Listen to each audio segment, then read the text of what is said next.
CBI. మీ ఇంట్లో అక్రమ ఆస్తులు ఉన్నాయని ఇన్ఫర్మేషన్ వచ్చింది. మా ఇంట్లో ఏమీ లేదు సార్. అది చెప్పాల్సింది నువ్వు కాదు, నేను.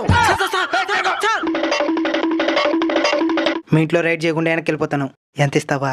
ఎంత కావాలి? మరి ఇంట్లో ఏం లేదనేవా సార్? Double sir. మొత్తం సీజ్ చేయండి. అవన్నీ అక్రమంగా సంపాదించినవి కావు సార్, నా కష్టంతో సంపాదించినవి. ఇద్దరు సార్ ఇన్కమ్ ప్రూఫ్స్. నిజమేనే, ఇవన్నీ నీ కష్ట జీతంతో కొనుక్కున్నవే.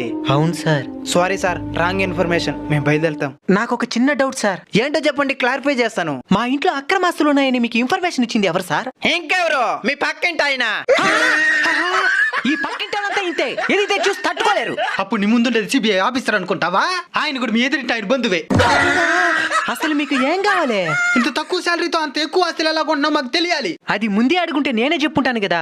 సరే ఇప్పుడు అడుగుతున్నాం కదా, చెప్పండి. నేను కొన్నేళ్ల క్రితం ఒక NFOలో ఇన్వెస్ట్ చేశాను. దాని నుంచి నాకు మంచి రిటర్న్స్ వచ్చాయి. అవునా?